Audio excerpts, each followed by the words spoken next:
what's any big one? Welcome back to my channel. I hope you're all doing okay, enjoying the glorious sunshine here in the UK. I mean, it might not be sunny by the time this video goes up, but it sure is today, and I can't wait to get out in the sun. So today we are filming the video again in a different location. I apologize if you can hear the lawnmower outside.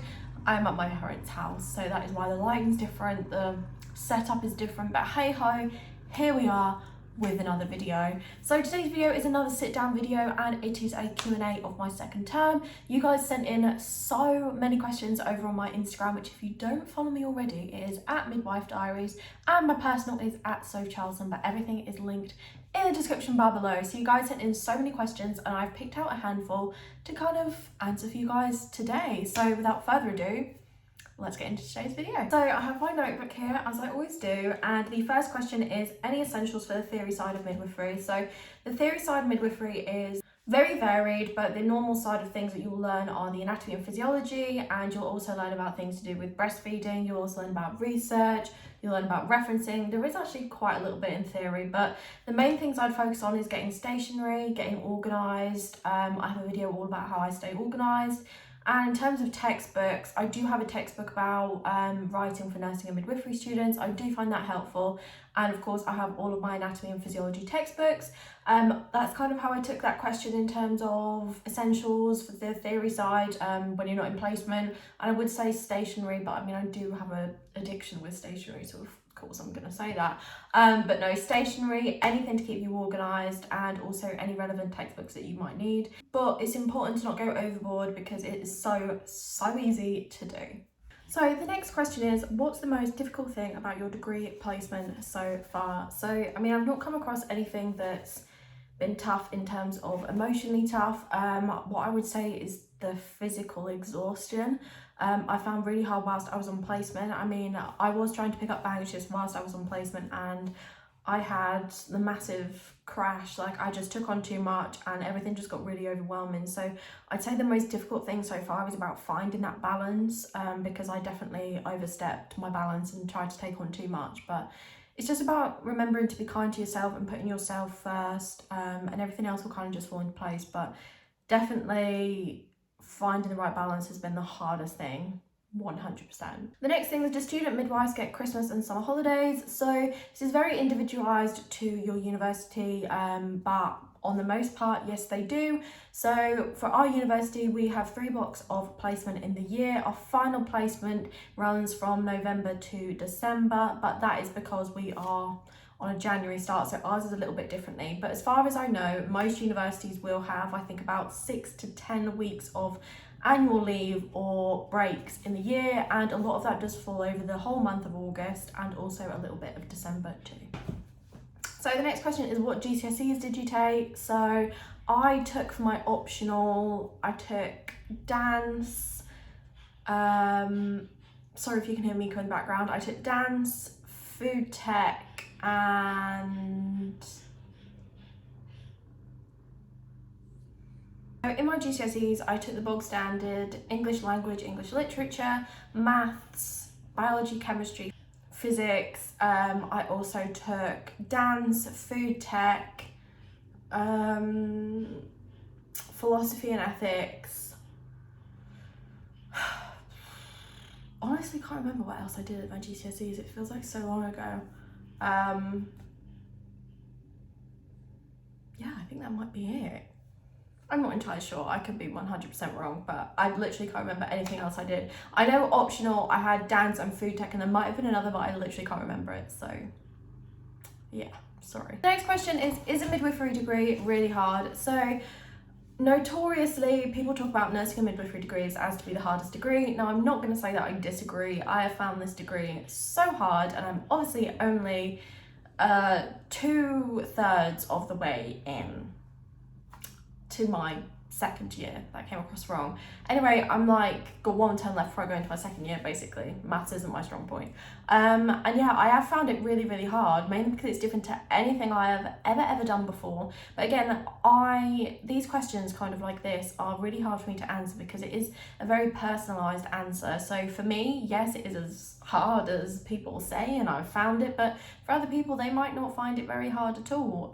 So I definitely take my answer on the chin and don't just completely go off my answer or other people's, because you might have a completely different experience. The next question is how to stop fears that you're not good enough or smart enough to be a midwife. So I think the most important thing here is just believing in yourself. You wouldn't have got on the degree if they didn't think that you were capable.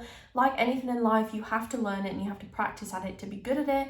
Not many people are born and they're absolutely amazing at things. So, you know, you kind of have to work towards it. You have to work towards your dreams, work towards your goals. And I think if you put your mind to it, you can honestly achieve and succeed in anything that you want to. So I definitely do a little bit of self-work there, a little bit of looking at your self-worth, and really just kind of work on being, you know, at one with yourself, to be honest. That's what I would recommend, because I think everybody on a midwifery degree is capable and has enough knowledge and skill to do the degree. But like anything, it takes practice. So yeah, definitely do a little bit of self-work there.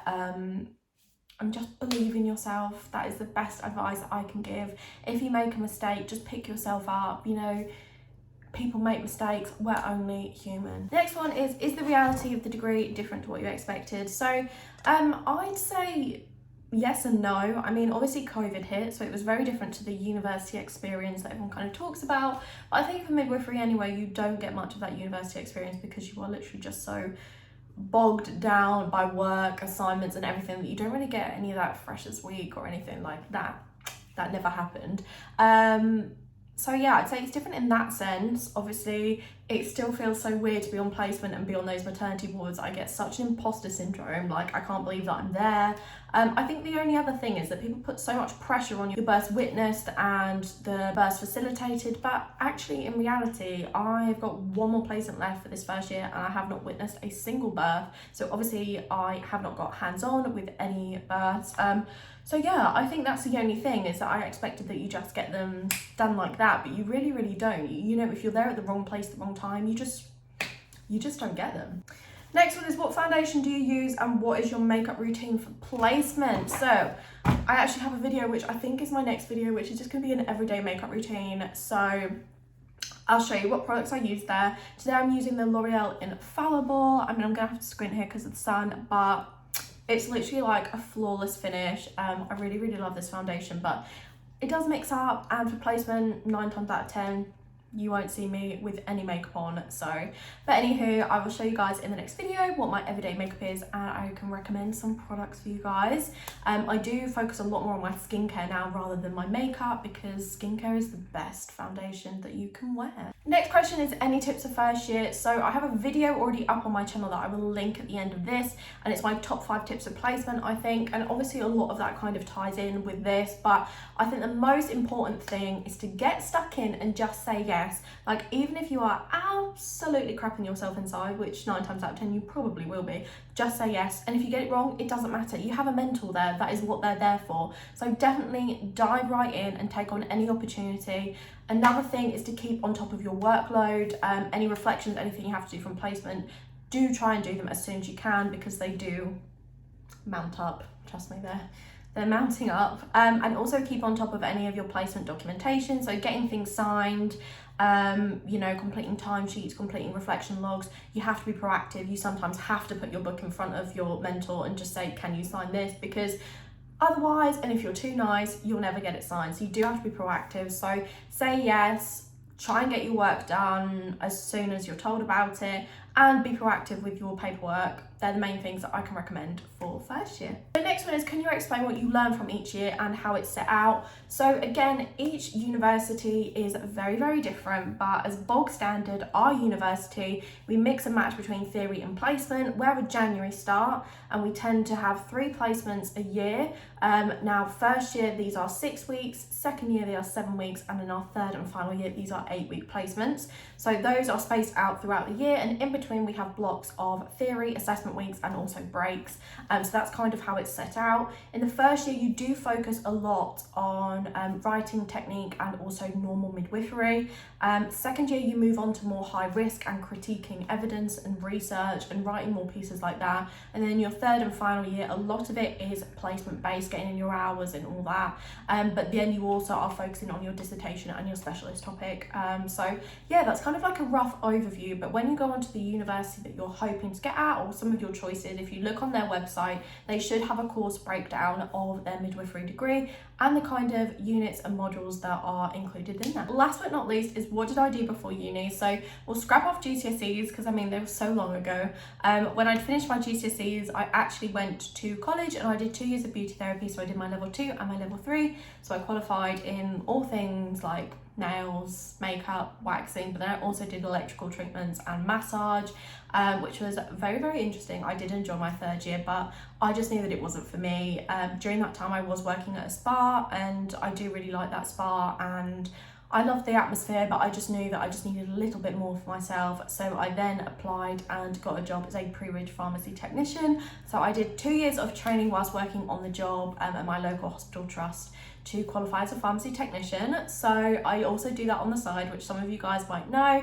I'm thinking of doing a video kind of all about pharmacy and the pharmacy technician role, because I think it's a role that not a lot of people know about, and it's actually such a rewarding job role and you can take so much from it. So let me know if that's something that you guys would like to hear about, kind of like a careers talk on my pharmacy course, on my pharmacy qualification and what I do when I'm in pharmacy. But yeah, that's kind of everything I did before I went to uni, and obviously I still do my pharmacy now.